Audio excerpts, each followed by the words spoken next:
For a trader, the most important thing is to survive in the market for the long term. You can only survive in the market for a long time if you have a proper risk management plan. Most traders, when they initially enter the market, focus on finding a strategy that will give them lifetime profits. This isn't wrong initially. You should learn how the market works, what price action is, and how to trade it. But just having a good strategy won't keep you in the market for the long term. About 99% of beginner traders, even with good strategies, end up losing money because they don't have a proper risk management strategy. The internet is filled with influencers who only talk about profits, but very few teachers actually tell you about losses.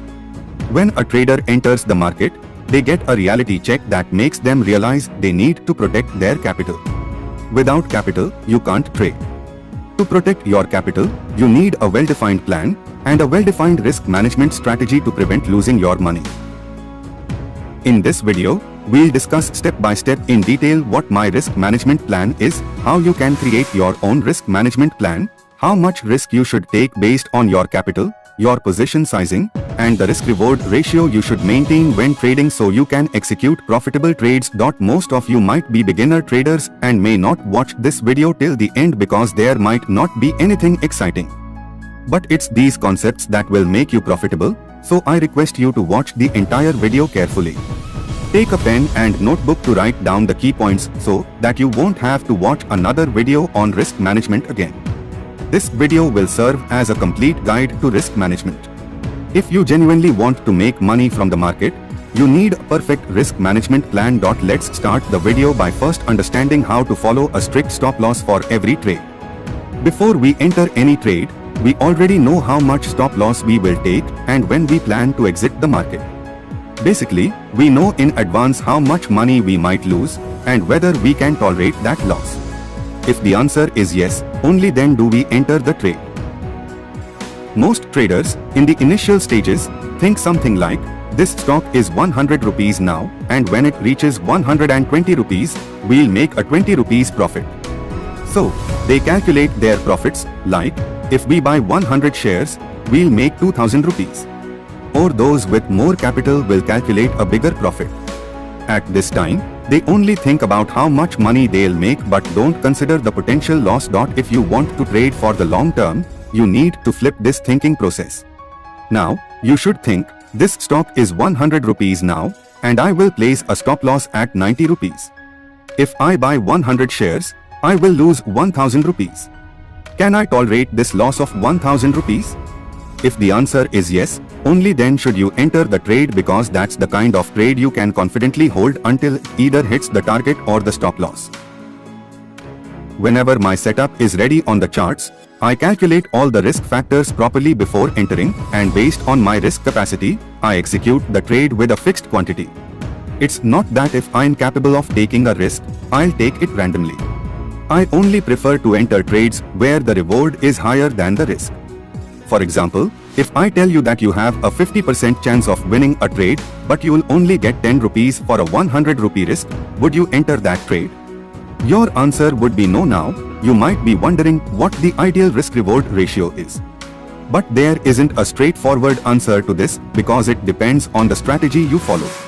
Whatever strategy you follow, whether it's price action, trend lines, support, or something else, you should backtest it. Try it with 50 to 100 backtested trades to see which risk-reward ratio gives you the best results.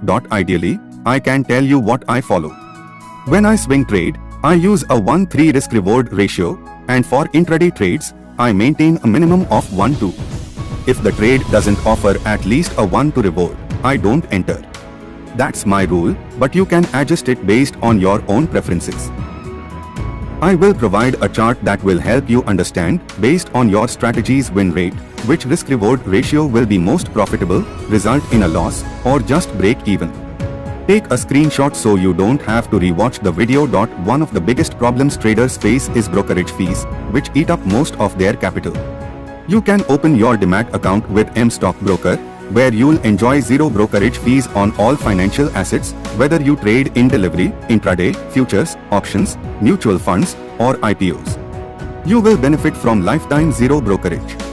The account opening fee is 999 rupees, and you have two options for account maintenance, 149 rupees for 20 rupee per trade or 1999 rupees for lifetime zero brokerage and maintenance. If you are serious about trading, you should open your Demat account so that no matter how many orders you place in a day, you don't have to pay any brokerage fees. When opening your account, you will need to pay 1999 rupees for the account opening fee and 999 rupees for account maintenance plus GST. Once you pay, you will never have to pay brokerage fees again. The amount of risk you take depends on your capital size. For example, if I have 10 lakhs rupees, I take 1 to 2% risk per trade. And if you are a beginner with less capital, I suggest you also take 1 to 2% risk per trade based on your capital. For example, if you have 50,000 rupees, you should take a risk of 500 rupee to 1000 rupee per trade. You might feel that risking such a small amount will result in a small stop loss, but that's not the case. If you trade in futures and options, a stop loss of 500 rupee to 1000 rupee can hit quickly because your position sizing, especially in options buying, won't be right. But in options selling, risk is already managed, which is why most option buyers lose money and most option sellers make money. In futures and options, if your risk management isn't fitting well, I suggest trading equities, whether in intraday or delivery stocks. But I know most traders won't follow this advice.